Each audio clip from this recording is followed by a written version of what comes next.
Hello friends, कैसे हैं आप सब। उम्मीद है आप लोग बहुत अच्छे होंगे। हम लोग अब बनाएंगे प्रैक्टिस सेट 24 और आइए देखते हैं सेट 24 में कैसा कैसा क्वेश्चन है। 2 मार्क्स वाला क्वेश्चन कैसा है और 5 मार्क्स वाला क्वेश्चन कैसा है, सॉल्व भी करेंगे। आप लोग ध्यान से देखिएगा, समझिएगा। क्वेश्चन नंबर फर्स्ट जो है वो कह रहा है कि वेक्टर ए का मान दिया है आई प्लस में 4j अब प्लस में 2k, इस तरह से i plus 4j plus 2k दिया है। और वेक्टर b का मान दिया है, वेक्टर b का मान 3i माइनस में 2j, 3i माइनस में 2j और प्लस में 7k, ऐसा दिया है। ठीक है। और वेक्टर c का मान भी दिया है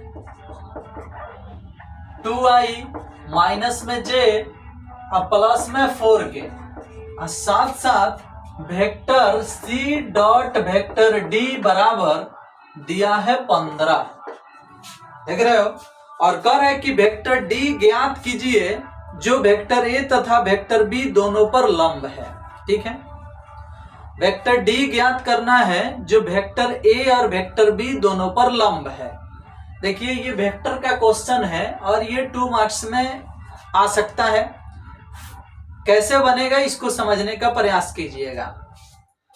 देखिए वेक्टर a और वेक्टर b, वेक्टर a और वेक्टर b दोनों पर लंब सदिश निकालने के लिए vector a cross vector b निकाला जाता है। ध्यान से सुनना। वेक्टर a और वेक्टर b दोनों पर लंब सदिश को vector a cross vector b के नाम से जाना जाता है। तो आप vector a cross vector b निकालिएगा तो ऐसे निकलेगा i j k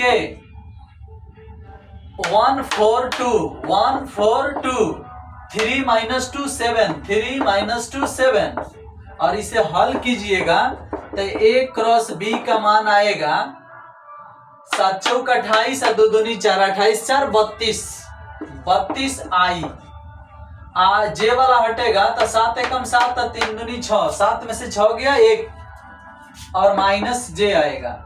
इसको हटाएंगे तो 2 एकम 2 माइनस 2 और 3 चौका 12 माइनस 2 और माइनस 12 माइनस 14 होता है, तो माइनस 14 के आएगा। और ये जो आया ना यही a और b दोनों पर लंब सदिश कहलाएगा। समझ रहे हो। कभी भी वेक्टर a और वेक्टर b पता होने पर दोनों का क्रॉस निकाल दिया जाता है तो दोनों पर लंब सदिश निकल जाता है। तो ये जो प्राप्त हुआ आपको, ये वेक्टर a और वेक्टर b दोनों पर लंब सदिश हो गया। ठीक। अब ये जो लंब सदिश आपका आया है इसमें शर्त कुछ अलग है। शर्त ये है कि वेक्टर a और वेक्टर b दोनों पर जो लंब सदिश है वो तो वेक्टर d है। प्रश्न में दिया है कि वेक्टर a और वेक्टर b दोनों पर लंब सदिश वेक्टर d है। अब एक बात बताओ कि एक गो चीज पर जब 2 गो चीज लंब होगा तो ये दोनों लंब आपस में समानांतर हो जाएंगे। बात समझ रहे हो। ध्यान से सुनना।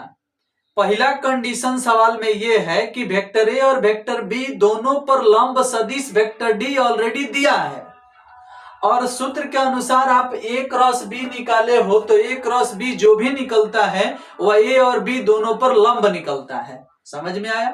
तो a क्रॉस b जो सदिश आया है ये भी a और b दोनों पर लंब सदिश हुआ और सवाल भी कह रहा है कि a और b दोनों पर लंब सदिश वेक्टर d है, यानी एक गो चीज पर लंब सदिश वेक्टर d भी है और उसी चीज पर लंब सदिश हइयो है। तो जब दोनों ही एक ही चीज पर लंब है तो तुम ही बताओ कि अगर हई एक चीज है इस पर अगर हई लंब हो गया इसी पर आपका हई हो लंब हो गया दोनों, तो अब तुम ही बताओ कि ये गो चीज पर अगर दो गो चीज लंब होगा तो ये दोनों एक दूसरे के समानांतर होगा, समझ रहे हो। तो हई जो आप निकाले हो हई चीज, ये भी ए और बी दोनों पर लंब सदिश निकला है, और प्रश्न भी कह रहा है कि दोनों पर लंब सदिश वेक्टर डी है। इसका मतलब है कि वेक्टर डी जो है वह इस सदिश के समानांतर होगा, और जब दोनों ही समानांतर होगा तो इसका मतलब ये हुआ कि वेक्टर डी बराबर lambda vector A cross vector B. चूंकि वेक्टर डी जो है वो पैरेलल हो जाएगा vector A cross vector B के। समझ में आया? देख लो, देख लिया। तो जब vector D A cross B के पैरेलल होगा तो इसमें लेम्डा से गुना हो जाएगा, क्योंकि आप एक नियम पढ़े हो कि जब दो सदिश एक दूसरे के समानांतर होते हैं तब वेक्टर ए बराबर लेम्डा वेक्टर बी होता है। तो अगर वेक्टर डी और ए क्रॉस बी दोनों समानांतर होगा तो इसमें लेम्डा जरूर लगेगा। तो देखो लेम्डा लग गया, समझ में आया? अब चलो, जब लेम्डा इसमें लग गया तो इसका मान है दिया है, इस सब में लेम्डा से गुना हो सकता है। तब वेक्टर डी का मान कितना हो जाएगा भाई? अतः लेम्डा इंटू 32 आई माइनस में जे माइनस में 14 के। इस तरह से ये वेक्टर डी का मान हो गया। अब ये हो गया आपका समीकरण फर्स्ट, यही आपको निकालना है।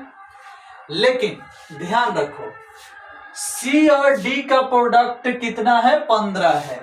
According to question C dot D बराबर 15 दिया है। तो सी का मान तो पता है इतना, और डी का मान पता है कितना? इतना। तो डी का और सी का डॉट प्रोडक्ट कराना है, और बराबर में क्या दिया है? 15। तो सी और डी का डॉट प्रोडक्ट कराओ। 32 लेम्डा से 2 में गुना होगा तो 64 लेम्डा होगा। -1 लेम्डा से -1 में गुना होगा तो प्लस लेम्डा होगा। -14 लेम्डा से 4 में गुना होगा तो 56 होगा माइनस में, ठीक है। और बराबर में कितना? 15 है तो 15। इसको हल करोगे तो 64 एक 65, 65 में से 56 जाएगा तो 9 आएगा, 9 भाग में जाएगा तो लेम्डा के मान आएगा 15/9, जो कि कटा के आएगा 5 3 15 और 3 3 का 9, 5/3। यानी लेम्डा का मान कितना आ गया भैया? 5/3 आ गया, ठीक है। अब बताओ, जब 5/3 लेम्डा का मान आ गया तो इसी 5/3 को अगर हिया पुट कर दिया जाए तो हमारा मान कितना आ जाएगा भाई? ध्यान रखना, देख लो। लेम्डा का मान अगर यहाँ पुट कर दिया जाए तो डी का मान निकल जाएगा। इसलिए वेक्टर डी बराबर कितना हो जाएगा? इसलिए वेक्टर डी बराबर, तो हाई वाला यहाँ पुट कर दीजिए 5/3, तो हो जाएगा 5/3 इंटू में 32 आई माइनस में जे माइनस में 14 के, और यही आपका आंसर हो जाएगा, ठीक है।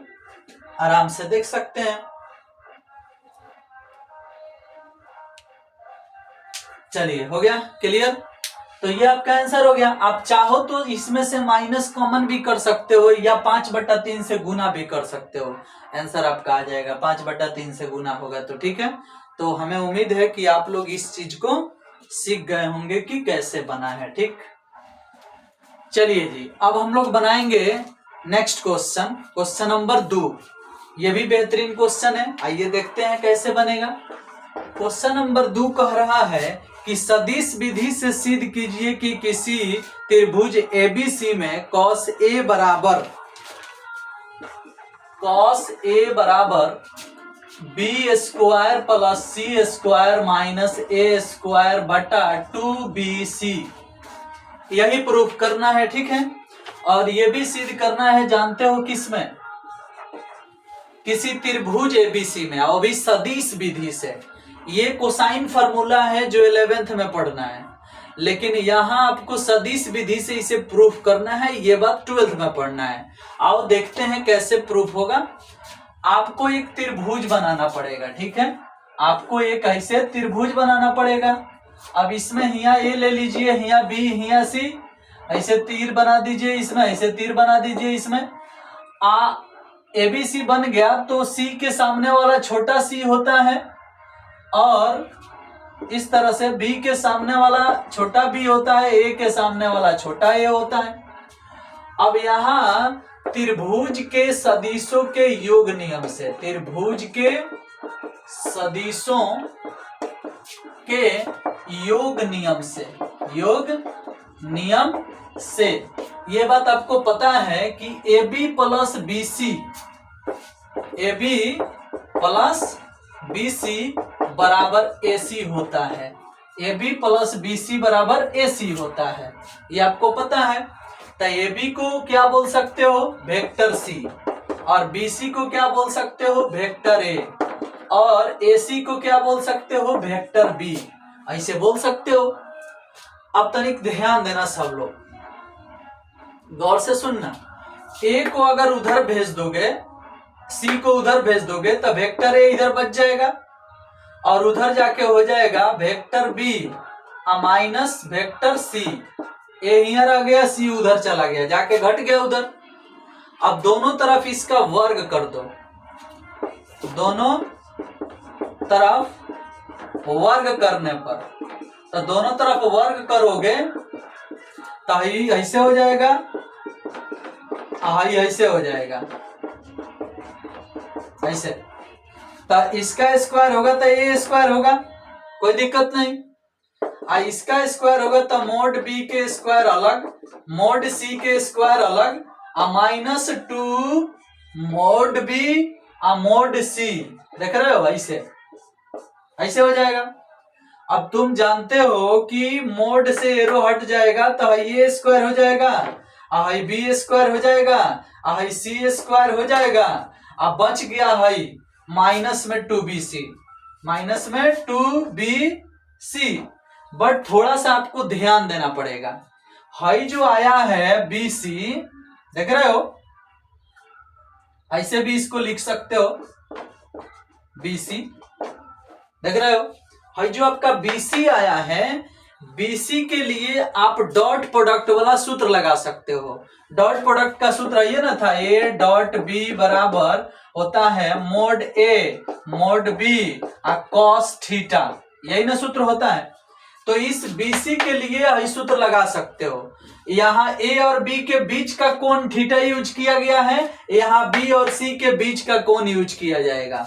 तो है दो साइड हो गया। इसके लिए लिख सकते हो मोड B, इसके लिए मोड C, और B और C के बीच का कोण, B कौन है, B है, और C कौन है, है। तब B और C के बीच का कोण कितना है भैया, तो A है, तो cos A बोल सकते हो इसको। B और C के बीच का कोण A है तो cos A बोल सकते हो।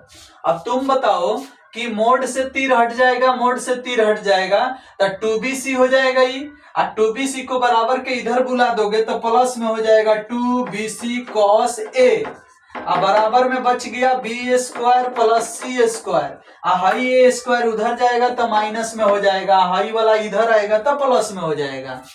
अब इसमें 2bc भाग में चल जाएगा तो सिद्ध हो जाएगा आपका फॉर्मूला, cos A बराबर हाई, cos A बराबर हाई वाला चीज भाग में चल जाएगा तो हो जाएगा b स्क्वायर प्लस सी स्क्वायर माइनस ए स्क्वायर बटा 2bc। और यही प्रूफ करना था, देख लीजिए, कोई दिक्कत। ये आपका कोसाइन फॉर्मूला है जो कि सदिश विधि से प्रूफ कर दिया गया, ठीक है। ये आपके एग्जाम में आने की संभावना है, नया इसको हम ऐड किए हैं ये सोच के कि कहीं आ सकता है, ठीक है। तो आप इसकी ट्राई कर लीजिएगा बढ़िया से, ठीक है। ये जो है ये फॉर्मूला सिर्फ लगाए थे इसको समझने के लिए, हटा दिए। अब ये पूरा आपका हो गया कैसे बनेगा, ठीक। चलिए नेक्स्ट क्वेश्चन देखते हैं।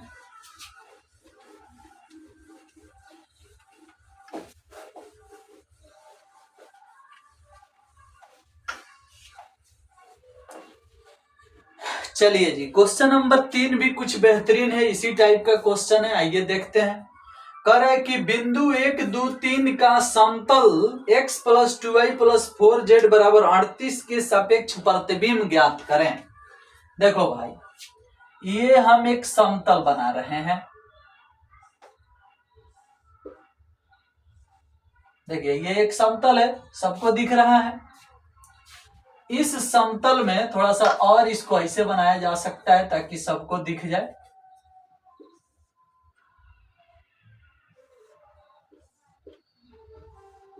देख रहे हैं, ये एक समतल है।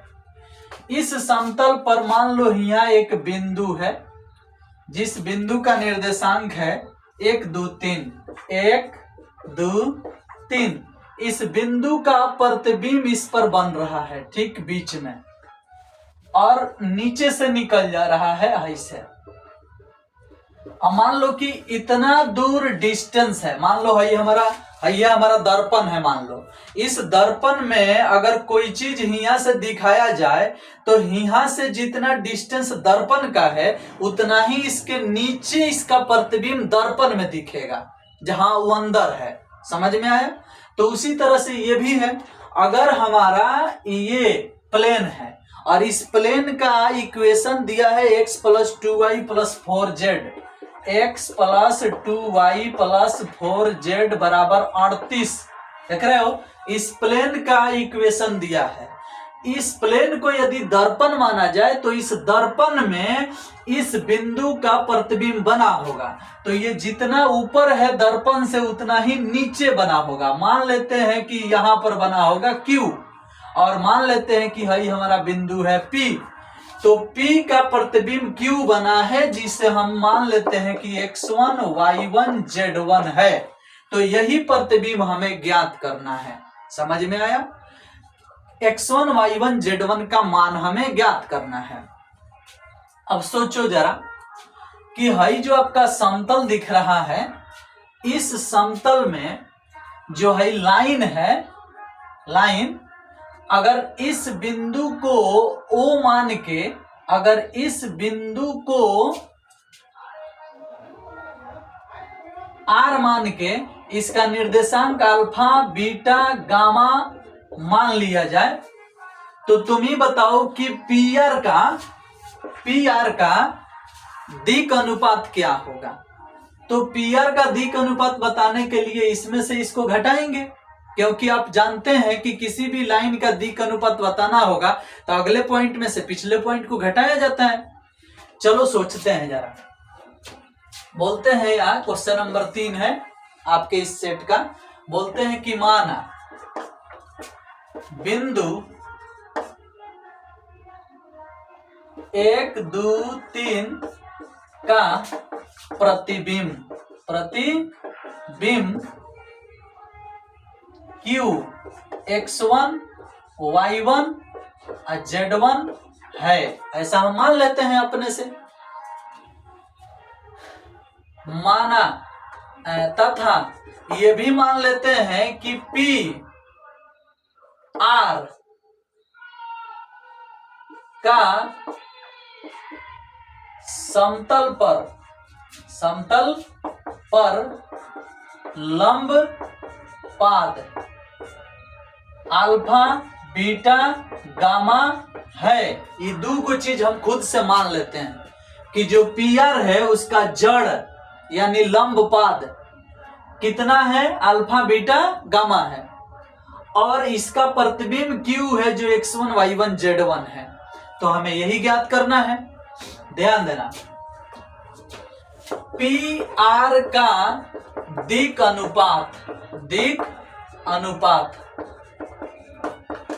अब बताओ PR का दिक् अनुपात अल्फा -1 बीटा -2 गामा -3 होगा। अल्फा -1 बीटा -2 गामा -3 होगा। एक और बात बताओ, हर समतल के पास, जब भी हम समतल पढ़ाए होंगे आपको तो बताए होंगे कि हर समतल के पास जब भी उसका इक्वेशन दिया रहता है तो एक अभिलंब सदिश होता है हर समतल के पास।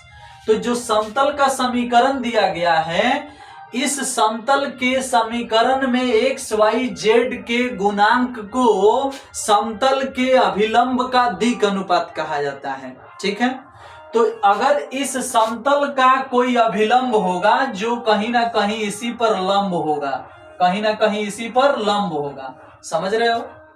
अगर इस समतल पर जो अभिलंब होगा वह कहीं ना कहीं इस पर लंब होगा, और हाइहो लाइन इस पर लंब है, तो एक ही समतल पर जब दो गो लाइन लंब होगा तो वह पक्का समानांतर होगा।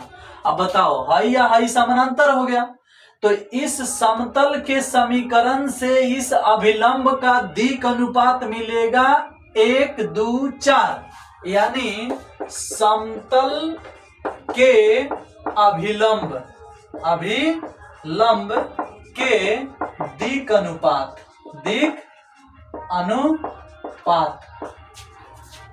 बराबर 1:2:4। 1:2:4 XYZ के गुणांक को कहा जाता है समतल के अभिलंब का दिक् अनुपात। अब बताइए, समतल के अभिलंब का दिक् अनुपात है और समतल पर जो लंब बना है प्रतिबिंब वाला उसका दिक् अनुपात है। और जब एक समतल पर 2 लाइन लंब होगा तो इसका मतलब दोनों समानांतर हुआ। तो बड़ी आराम से हम लोग लिख सकते हैं, अतः A1/A2 यानी अल्फा -1/1 आ बीटा -2/2 आ गामा -3/4 यानी A1/A2 बराबर B1/B2 बराबर C1/C2। क्यों? क्योंकि ये दोनों समानांतर हो गए। अब इसको तुम लेमडा मान लो। जब लेमडा तुम मान लोगे तो अल्फा का मान यहां से निकालोगे तो अल्फा बराबर निकलेगा 1 लैम्डा प्लस 1 अब बीटा बराबर निकलेगा 2 लैम्डा प्लस 2 और गामा बराबर निकलेगा 4 लैम्डा प्लस 3 ऐसे निकलेगा। तो ये अल्फा बीटा गामा निकल गया, कोई दिक्कत? देखो जी, तो अल्फा बीटा गामा का मान तो क्लियर है। अब इसके बाद सोचो कि जो आपका अल्फा बीटा गामा है वह इस समतल पर ही ना है। तो जब अल्फा बीटा गामा जो बिंदु है वह समतल पर पड़ेगा, समतल का इक्वेशन पहले से दिया है, तो इस इक्वेशन में XYZ के जगह पर अल्फा बीटा गामा पुट किया जा सकता है।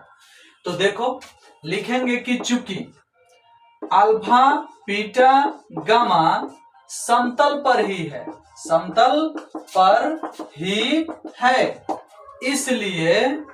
इसलिए अल्फा हिया बीटा हिया गामा हिया रखा जाएगा। अल्फा +2 बीटा प्लस में 4 गामा बराबर में 38 हो जाएगा। अब इसमें देखो अल्फा जो आपका दिख रहा है, अल्फा का मान कितना है? लैम्डा +1। बीटा का मान है 2 लैम्डा + 2, तो 2 लैम्डा + 2 में 2 से गुना होगा तो हो जाएगा 4 लैम्डा + 4। और उसके बाद 4 गामा है, तो गामा का मान कितना है? 4 लैम्डा + 3, तो 4 लैम्डा + 3 गामा का मान है और गामा में 4 से गुना है तो 4 से उसमें भी गुना होगा, तो हो जाएगा 4 चौका 16 लैम्डा प्लस में 4 × 12 बराबर में 38। इसको हल करोगे तो 4 गुआ 1 5 गुआ 16 21 लैम्डा होगा, और 4 गो 1 5 गो 5 गो 12 गो 17 जाके 38 में से घटेगा तो भी 21 होगा। लैम्डा = 21/21 कट के 1 आएगा। और जब लैम्डा का मान 1 आ गया तो यहाँ पुट करो तो अल्फा का मान हो जाएगा 1 + 1 2, फिर 1 यहाँ पुट करो तो 2 × 2 = 2 4, बीटा का मान हो जाएगा 4, और फिर गामा के जगह पर यहाँ पुट करो तो 4 × 4 = 3 7, गामा का मान हो जाएगा 7। तो 2 4 7 आ गया अल्फा बीटा गामा के मान। अब आप क्लियर हो जाइए कि 2 4 7 अल्फा बीटा गामा का मान मिल गया। अब सोचो, तुम्हें तो हाई बिंदु न निकालना है, प्रतिबिंब निकालना है। ये प्रतिबिंब जो है P का है, तो अब ये बिंदु निकालना है। तो जरा सोचो कि अगर समतल हमारा दर्पण का काम करेगा तो किसी बिंदु का दर्पण में प्रतिबिंब जो बनता है वह उतना ही दूरी पर बनता है, जितना बिंदु समतल से दूर होता है उतना ही दूरी पर प्रतिबिंब होता है। तो हाई डिस्टेंस बराबर होगा, यानी बीच वाला जो बिंदु है इस दोनों बिंदु के बीच के बने लाइन का मध्य बिंदु होगा। तो अब आप समझ जाइए कि R जो है वह PQ का मध्य बिंदु होगा। ठीक है, चूंकि R PQ का मध्य बिंदु है, तो जब R PQ का मध्य बिंदु है इसलिए हेतना प्लस हेतना बटा 2 बराबर अल्फा, यानी अल्फा बराबर हो जाएगा x1 प्लस में 1 बटा में 2, x1 प्लस में 1 बटा में 2, तो अल्फा का मान निकलेगा। अब चलो अल्फा का मान इतना हो गया, बीटा का मान पूछेंगे हम तुमसे, तो बीटा का मान हो जाएगा 2 + y1 बटा में 2। और गामा का मान तुमसे पूछेंगे तो 3 + z1 बटा में 2। अब देखो इसके वजह से अल्फा बीटा गामा का मान ही आ गया, लेकिन अल्फा का मान 2 निकाल के रखे हैं, बीटा का मान 4 निकाल के रखे हैं, गामा का मान 7 निकाल के रखे हैं, उसमें पुट करेंगे, हल करेंगे, x1 y1 z1 का मान आ जाएगा। अब बताओ कि इस अल्फा के जगह पर अगर हम 2 पुट कर दें, यहाँ 2 पुट कर दें तो क्या हो जाएगा भैया, सोचना। 2 यहाँ रख देंगे तो 2 दूनी 4, 2 दूनी 4, 4 में से 1 जाएगा 3, तो x1 का मान हो जाएगा 3, यानी अल्फा बराबर 2 तो x1 बराबर 3। भाई मिल गया। यहां रखो, बीटा के जगह पर 4 रखोगे, 4 तो 4 दूनी 8, 8 में से 2 घट जाएगा तो क्या हो जाएगा भाई, 8 में से 2 घट जाएगा तो आ जाएगा 6। तो यहाँ हो गया कि बीटा बराबर अगर हम रखेंगे 4, बीटा बराबर रखेंगे 4 तो x2 बराबर आएगा 6। क्लियर। यहाँ देखो गामा के जगह पर क्या रखेंगे 7, जब 7 रखेंगे यहाँ तो 7 दूनी 14 में से 3 जाएगा तो क्या आएगा 11, 7 दूनी 14 में से 3 जाएगा 11, यानी जब हम गामा का मान रखेंगे 7 तो z1 का मान आएगा 11। तो इस प्रकार से x1 के मान 3, x2 के मान 6 और z1 के मान 11, यानी 1 2 3 का प्रतिबिंब 3 6 11 बनेगा, 3 6 11। ठीक है, यानी प्रतिबिंब Q 3 6 11, और ये आपका होगा खूबसूरत आंसर। ठीक है, चलो आगे चलते हैं, नेक्स्ट क्वेश्चन को देखते हैं कि उसे हम कैसे बनाएंगे।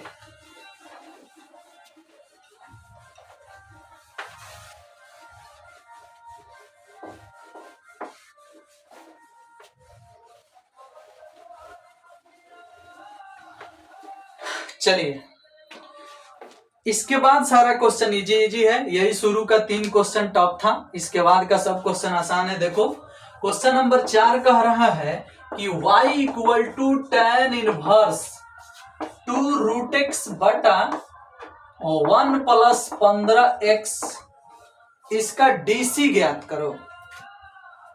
देखो तो पहले इसे तोड़ो, क्या आप इसे ऐसे लिख सकते हो, tan inverse 5√x minus 3√x, बोलो ऊपर वाले के लिए 5 गो √x में से 3 गो √x घट जाएगा तो 2 गो √x बचेगा, और ऊपर भी 2 गो √x है।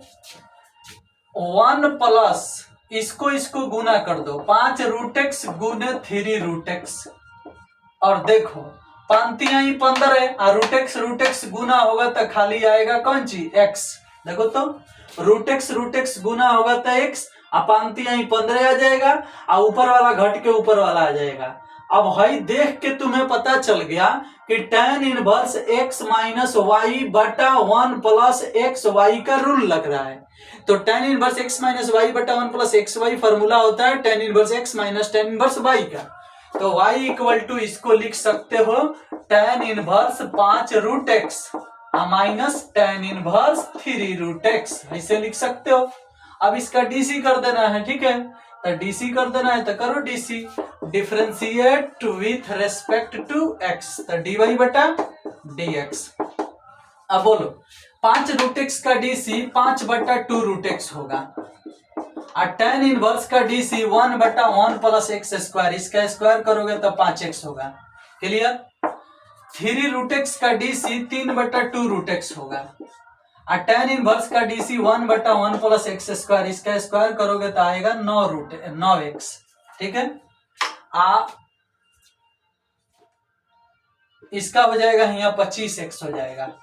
देखो तो 3√x का डीसी 3 बटा 2√x, और tan इनवर्स x के डीसी 1 बटा 1 प्लस एक्स स्क्वायर, इसका स्क्वायर होगा तो इतना, इसका स्क्वायर होगा तो इतना। ठीक है, अब इसको हल करना है तो 2√x इसमें से कॉमन हो जाएगा, तो 1 बटा 2√x कॉमन हो गया, बच गया 5 एक कम 5 अंदर, 1 प्लस 25x माइनस 3 ऊपर हो गया, 1 प्लस 9x, और यही आपका आंसर होगा। दोनों में से 1 बटा 2√x कॉमन हो गया आंसर। इसमें अब आप कुछ नहीं कर सकते हो, इतना ही रहने दो, ठीक है। चलिए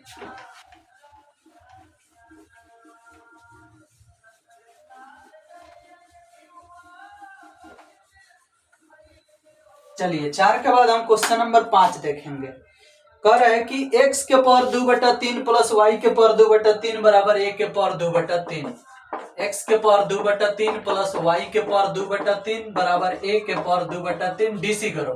तो लिखो differentiate with respect to x। DC करोगे तो 2/3 घूमेगा, x के पावर 2 में से 3 जाएगा, -1/3 आएगा।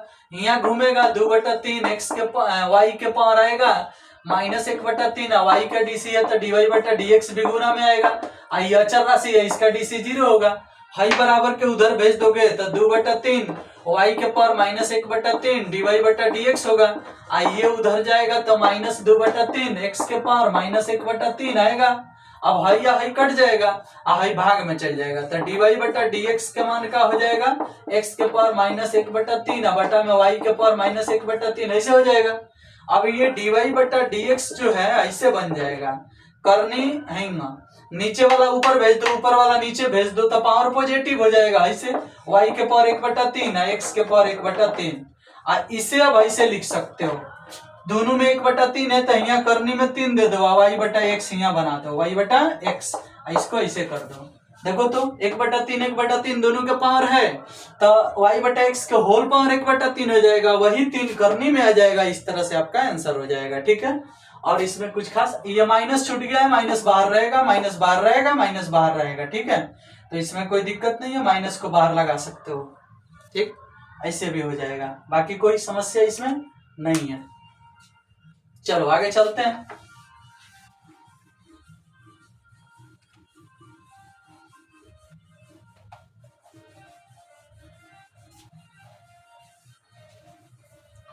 नेक्स्ट क्वेश्चन देखेंगे हम लोग, y बराबर tan x degree, y equal to tan x degree, ये कैसे बनाया जाएगा, ये क्वेश्चन नंबर 6 है।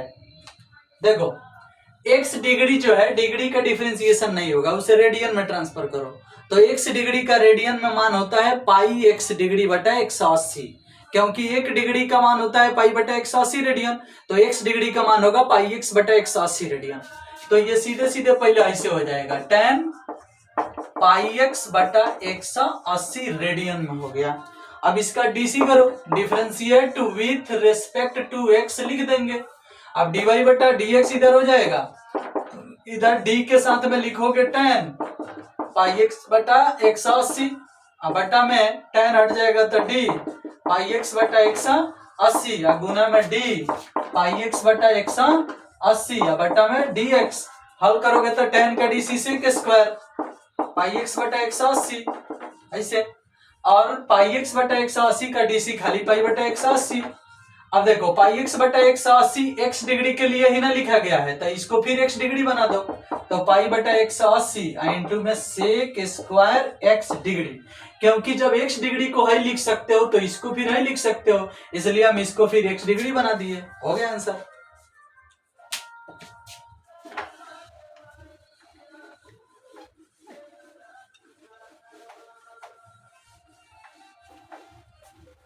सात नंबर में है साइन x डिग्री का इंटीग्रेशन बताइए।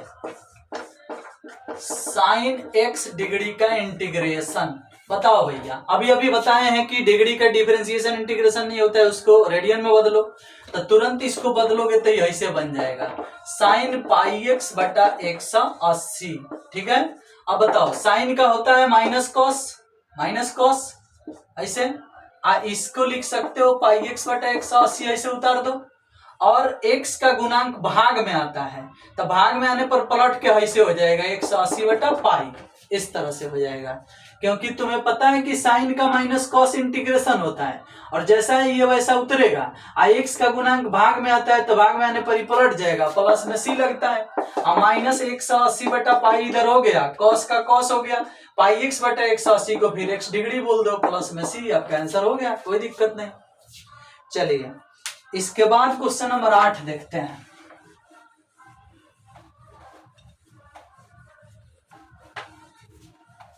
क्वेश्चन नंबर 8 कह रहा है कि dy बटा dx बराबर लिखा है dy बटा dx प्लस y बटा x बराबर में y स्क्वायर बटा x, ठीक है, का समाकलन गुणक निकालना है। समाकलन गुणक, देखो समाकलन गुणक निकालना है तो पहले इस रैखिक अवकल समीकरण को ध्यान से देखो और देखो कि क्या ये रूल को फॉलो कर रहा है। हम बताए थे रूल की dy बटा dx प्लस py बराबर q के रूप का रैखिक अवकल समीकरण होता है तो उसमें if का सूत्र लगाया जाता है e के पावर p dx, लेकिन शर्त ये होना चाहिए कि y छोड़ के जो बचेगा यानी p वह या तो x में फलन होना चाहिए या फिर अचर राशि होना चाहिए। बराबर का बाद वाला भी या तो x में फलन होना चाहिए या फिर अचर राशि होना चाहिए। तो यहाँ y छोड़ के जो बचेगा वो x में फलन तो है, लेकिन बराबर वाला सब के सब x में फलन नहीं है, इसलिए यहाँ पर y छोड़ के जो बचेगा वह p नहीं कहलाएगा, पहले इसे बदला जाएगा। यानी बराबर के बाद y स्क्वायर दिखने के कारण इसे अभी हम रूल पर नहीं देख पा रहे हैं। रूल पर लाने के लिए y स्क्वायर से भाग दो, y स्क्वायर से भाग देने पर, तो जब हम y स्क्वायर से भाग देंगे तो 1 बटा वाई स्क्वायर इंटू dy बटा dx हो जाएगा। यहाँ y स्क्वायर से भाग देंगे तो एगो कट जाएगा तो 1 बटा एक्स वाई हो जाएगा। यहाँ y स्क्वायर से भाग देंगे तो कट के 1 बटा एक्स बचेगा। अब इसमें हमें 1 बटा वाई को t मानना पड़ेगा। 1 बटा वाई का dc होगा माइनस 1 बटा वाई स्क्वायर और t का dc होगा dt बटा dx, माइनस 1 बटा वाई स्क्वायर के साथ dy बटा dx भी लिखा जाएगा क्योंकि जो डिफरेंशिएशन हुआ है वह विथ रेस्पेक्ट टू x हुआ है, x के सापेक्ष में dc हुआ है। तो 1 बटा वाई के dc माइनस 1 बटा वाई स्क्वायर इंटू dy बटा dx और t के dc dt बटा dx। अब यहाँ से माइनस को उधर भेज दोगे तो 1 बटा वाई स्क्वायर इंटू dy बटा dx रहेगा, माइनस उधर जाएगा तो माइनस dt बटा dx होगा। अब ये मान यहाँ दिख रहा है तो इसके जगह पर माइनस dt बटा dx रख दो, प्लस में 1 बटा वाई को t माने हो तो t बटा x रख दो और बराबर में 1 बटा x है तो 1 बटा x हो जाएगा। माइनस से गुना कर दोगे तो dt बटा dx हो जाएगा, माइनस में t बटा x हो जाएगा, बराबर में माइनस में 1 बटा x हो जाएगा। अब बोलो कि dt बटा dx हो गया है तो t छोड़ के जो बचेगा वो p कहलाएगा, तो यहाँ p का मान हो जाएगा माइनस 1 बटा x, माइनस 1 बटा x। अब यहाँ if का मान निकलेगा e के पावर p dx, e के पावर p dx, ठीक है। अब e के पावर p dx यहाँ सेट करोगे तो e के पावर में क्या लिखोगे माइनस 1 बटा x dx, माइनस 1 बटा x तो e के पावर माइनस लॉग x हो जाएगा। माइनस अंदर जाता है तो वो पलट जाता है, e के पावर लॉग 1 बटा x हो जाता है क्योंकि इसके बटा में 1 है और आप जानते हो कि माइनस अंदर जाएगा तो सिस्टम पलट जाएगा। अब e से लॉग हट जाएगा 1 बटा x, इसका होगा आंसर। तो ये है आपका समाकलन गुणांक, ठीक है। इसमें आ गया कितना 1 बटा x इंटीग्रल फैक्टर।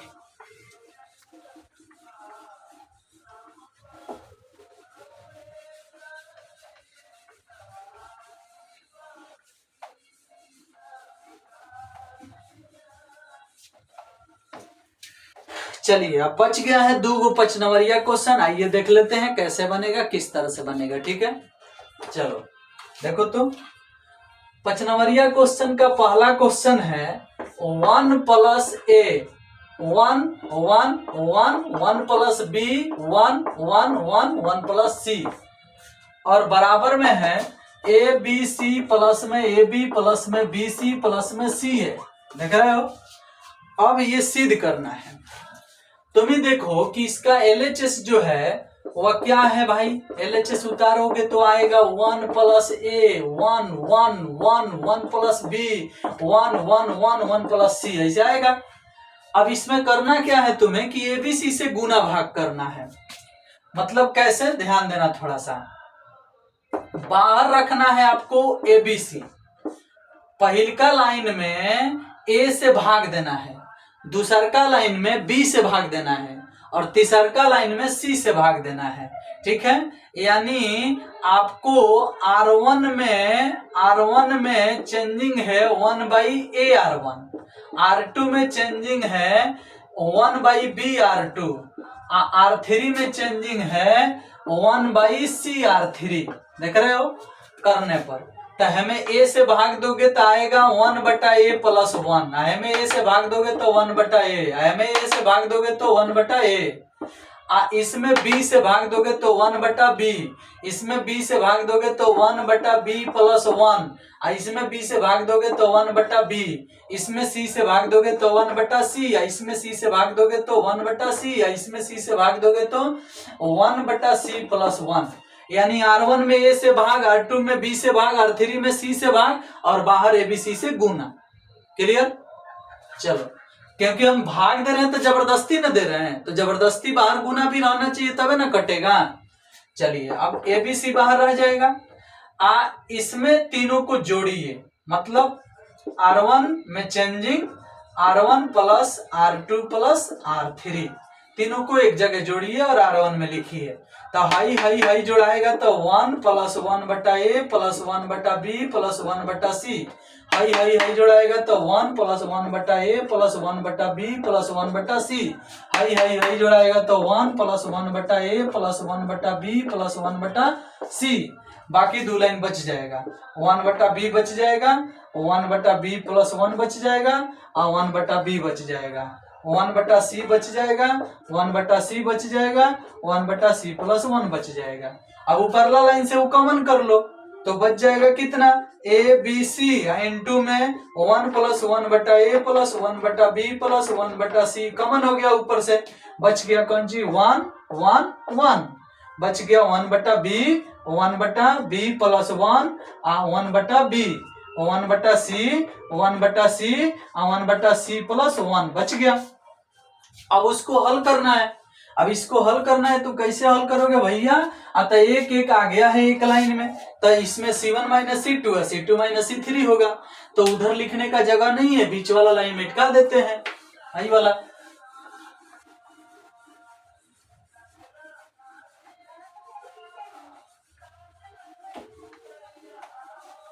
चलिए देखिए क्या करते हैं। तो अब हम करते हैं C1 में चेंजिंग C1 - C2, C2 में चेंजिंग C2 - C3।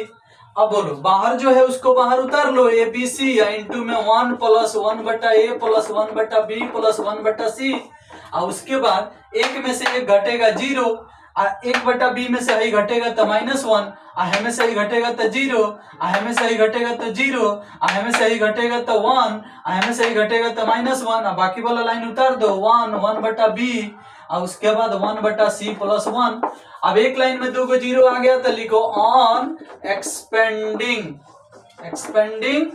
अलोंग कौन सी R1 से एक्सपेंडिंग होगा तो ABC बाहर है, 1 + 1/a + 1/b + 1/c उतर गया है बाहर। इससे एक्सपेंडिंग होगा तो हाई लाइन हट जाएगा, हाई गुना होगा तो 1 आएगा। अब 1 से गुना होगा तो यही होगा। तो एक काम करते हैं, ABC का LCM बना देते हैं, तो ABC बाहर हो गया, ABC का LCM हो जाएगा ABC। अब बताओ कि एक में ABC से गुना होगा, A कट गया तो BC से गुना होगा, और उसी तरह से B कट गया तो AC से गुना होगा, और उसी तरह से C कट गया तो AB से गुना होगा। अब इतना आ गया तो ABC कट गया।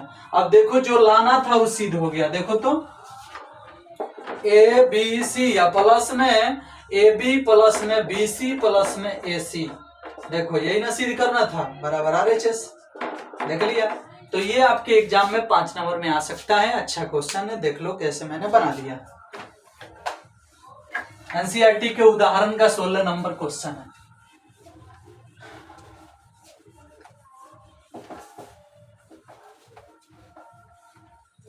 चलिए इसके बाद एक क्वेश्चन है, क्वेश्चन नंबर 2, ध्यान देना।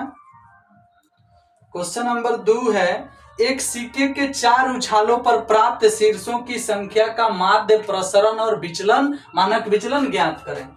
देखिए एक सिक्का के 4 उछालों पर, दूसरा नंबर है 5 नंबरिया। तो एक सिक्के के 4 उछालों पर कुल घटना सोचो।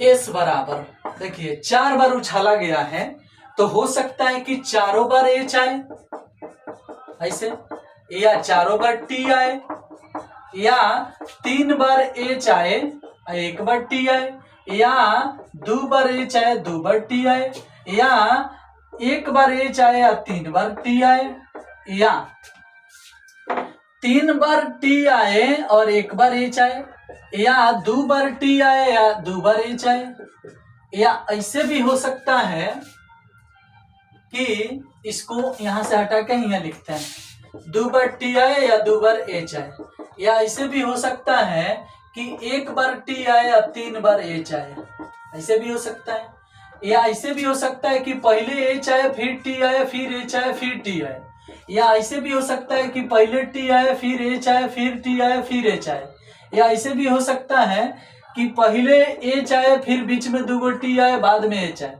या पहले टी आए बीच में 2 एच आए बाद में टी आए, ऐसे हो सकता है। तो टोटल घटना 4 को फेंकने पर 16 को आता है।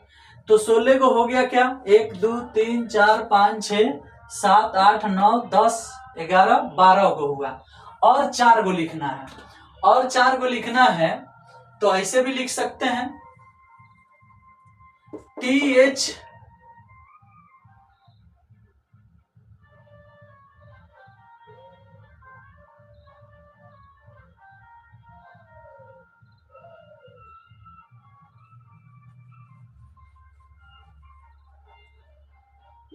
THTT ऐसे भी लिख सकते हैं।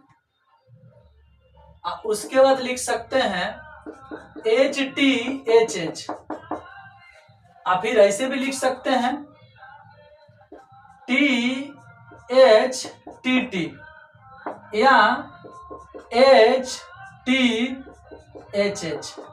देख लीजिए। और इस प्रकार से हमने 16 को घटना लिख दिया है, ठीक है। अब ध्यान से देख लो कैसे लिखे हैं, किस प्रकार से लिखे हैं, ये बात 2-4 बार लिखने का प्रैक्टिस कर लेना, क्योंकि अगर ये लिखने ही नहीं आएगा तो आगे सवाल नहीं बनेगा, ठीक है। इसमें कोई ऐसा चीज बता दो जो डबल लिखा गया हो, कहीं भी कोई ऐसा नहीं दिख रहा है जो आपके लिए डबल दिख रहा हो, बता दो, ऐसा कहीं आपको नहीं देखने को मिलेगा, ठीक है। तो ये हम 16 को लिखे हैं। इस 16 को मैं कह रहा है कि शीर्षों की संख्या का माध्य, प्रसरण और मानक विचलन ज्ञात करें। तो तुम खुद से मान लो, माना x शीर्षों की संख्या को दर्शाता है, शीर्षों की संख्या को दर्शाता है, ऐसा माना जाता है। और तब लिखा जाता है प्रोबेबिलिटी ऑफ x बराबर 0, मतलब एक भी शीर्ष नहीं आया है, यानी इसमें से कौन कौन ऐसा है जिसमें एको को एच नहीं दिख रहा है, तो वह सिर्फ है जिसमें एको को एच नहीं दिख रहा है, तो उसे लिखा जा सकता है 1/16। प्रोबेबिलिटी ऑफ x बराबर 1, एगो एच वाला, तो एगो एच वाला में एगो है, एगो है, 2 गो हुआ, 2 गो हुआ, एगो है 3 गो हुआ, एगो है 4 गो हुआ, तो 4/16 होगा।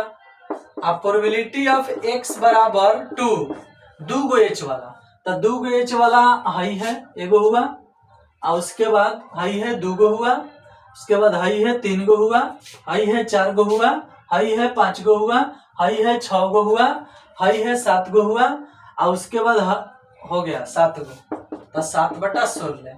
प्रोबेबिलिटी ऑफ x बराबर 3 गो एच वाला, 3 गो एच वाला कौन कौन है, एगो है, एगो हुआ, एगो है 2 गो हुआ, और उसके बाद एगो है 3 गो हुआ, उसके बाद एगो है 4 गो हुआ, तो 4/16। 4 गो एच वाला कौन है भैया, तो 4 गो एच वाला है, तो 1/16।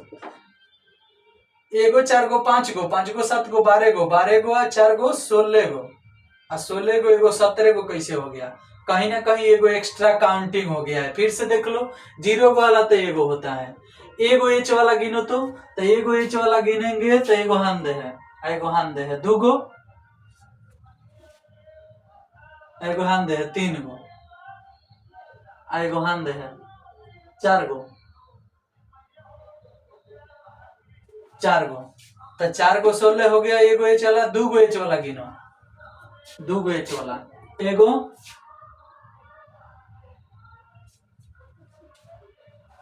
दूगो 3 गो 4 गो 5 गो 6 गो,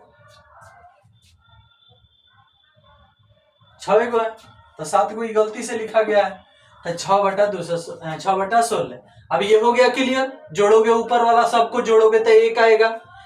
तो हमने ये बना दिया। अब इसकी बनाएंगे प्रायिकता बंटन।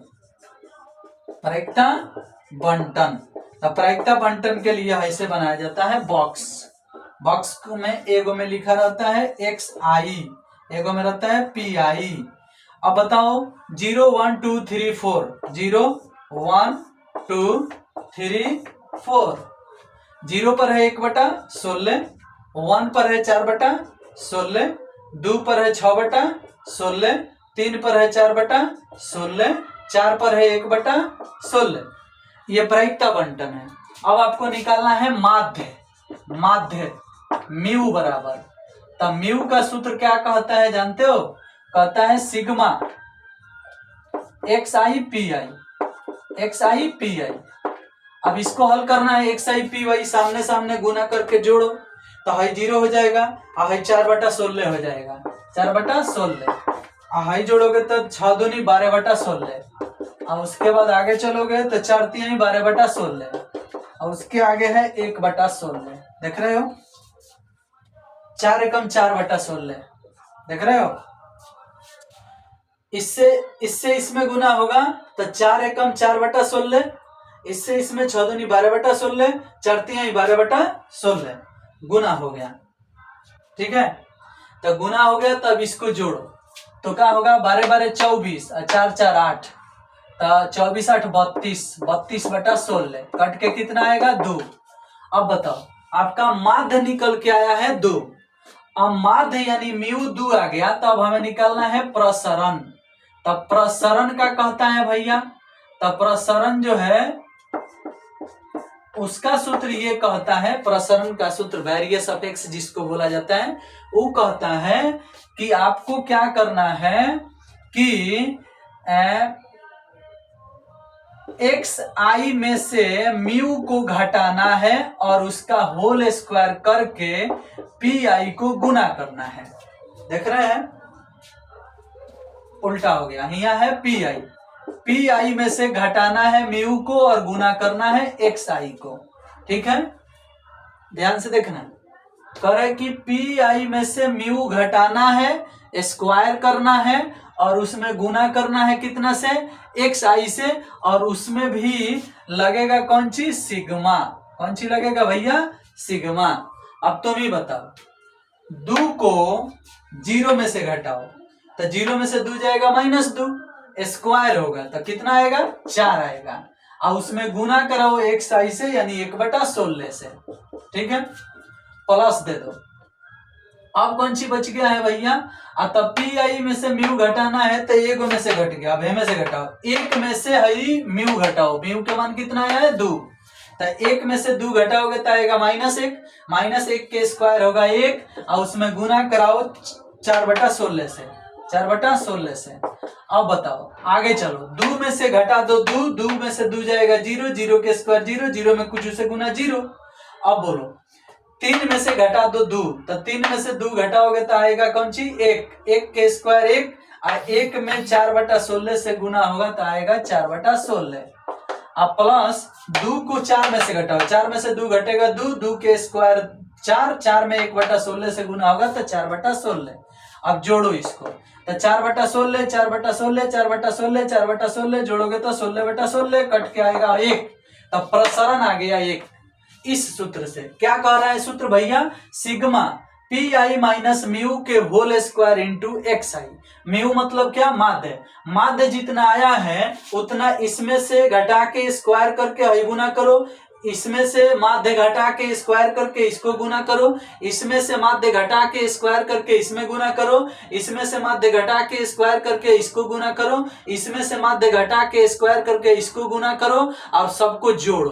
तो देखो इसमें से हम 2 घटाए हैं, स्क्वायर किए हैं, तो 0 में से 2 घटेगा माइनस 2, स्क्वायर होगा 4, 4 में इससे गुना होगा तो गुना हुआ है।